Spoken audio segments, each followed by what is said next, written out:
this is going to be mine and Jack's bedroom. Isolated, the biggest master bedroom cave that we could find. It looks really cozy.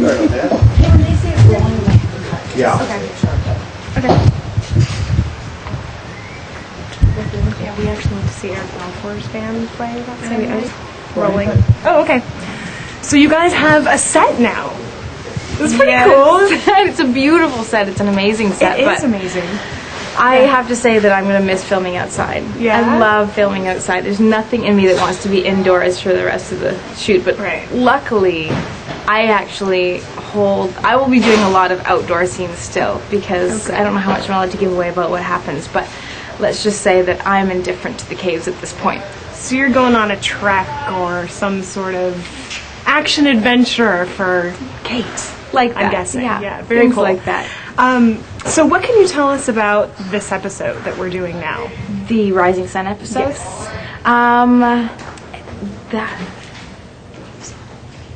That was what I was trying not to tell you in the last question. You can be vague, but just give us something. I know. The problem with the shows, there's so much of the reason why you want to watch the next episode is to find out about the next episode. But I think the most interesting dynamic of it that people have unfortunately been kind of, I guess, alluding to or predicting is there becomes a definite element of the sort of clan survival mentality starts to happen. You know what I mean? Where clearly they're going to have people who have differences and people who have thought about different things, and you do start to see a definite crevice between like people thinking one way and people thinking another way, and that becomes a huge geographical dynamic, and it becomes a huge emotional and relational dynamic that wasn't there before. So that's very vague. I know it gives nothing. That's good though.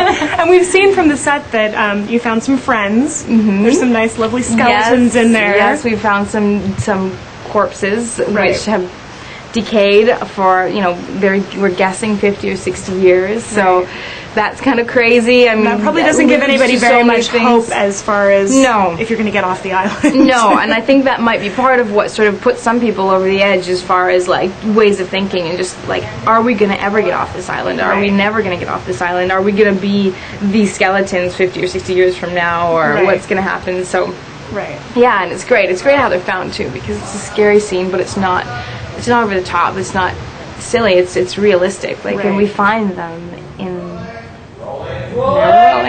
this. Okay, I don't remember what I was saying. That's fine. That's fine. I think we had enough on that, so we're fine. So what do you think about Kate and Jack? Might there be any sort of romantic connection there?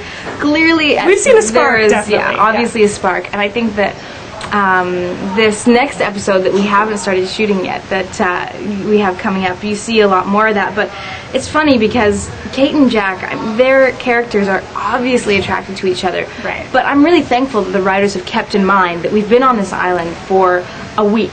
1 week, and we've dealt with a crash, we've dealt with people dying, we've dealt with so much insane stuff that can't ever be something that just oh look, we're a happy couple. And I don't know if, Kate is so guarded, and Kate is so jaded as to towards men and towards trust and all those different kinds of things. And Jack, clearly through what we've seen with him and his father, his own issues with relationships. So I think that there are some definite barriers that are keeping them apart, but they're obviously connected, and there obviously is chemistry there, and there's obviously a trust level there, and a concern and a care, and I think that it's a really beautiful dynamic right now that hopefully is going to just keep pending for a while.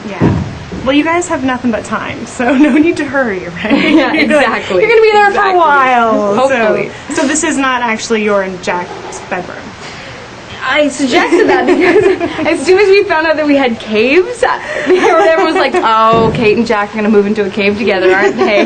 This is the next step in their relationship. We're going to claim like the biggest cave for the and then you're going to have kids, not to add on to the cave, exactly. Go like remodeling. This wall right here we could blow out, make into a second bedroom for the now you guys are actually up against another Hawaii show, Hawaii. How do you feel about that? I feel like we're up with another Hawaii show. I think that Hawaii has such a different appeal than Lost. It's a cop show, Right. and ours is a dramatic, character-driven show. So if somebody's looking to watch a show like Hawaii, they're probably not looking to watch a show like Lost. And I think that having these shows in Hawaii has brought so much to the economy here, and it's just really good. And of what I've heard from the locals, they're thrilled to have these television shows here. So hopefully both of us can be successful. I don't think there's not room for both. Well, Matthew's getting a little...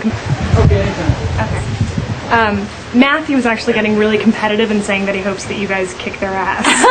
Well, I don't fall into that camp. I'm definitely in the peacekeeper diplomat area. I honestly think that they're so different. There's just no way that it's going to be that we're competing against Hawaii for airtime. You're just too nice. I know, she's too sweet. You are. There isn't. I think that there's room for both for sure. Especially because right now, I think there's a real void on TV. I mean, we have had so many hit shows that have had their final seasons in the last year or two, that people are begging for good television programming. So I think they can both be successful. And of what I've heard, Hawaii is fantastic. Like, I heard that the premiere was really great, and that they're actually putting out something that's not just the old, cop show happening all over again. So, yeah. Okay, well, we will be watching. We're big fans, as you know. So. Thank you. Thank you for talking. Great. I appreciate you coming in. Sorry, I'm all sweaty. I'm always all sweaty on set. It's just the permanent state of affairs on this set.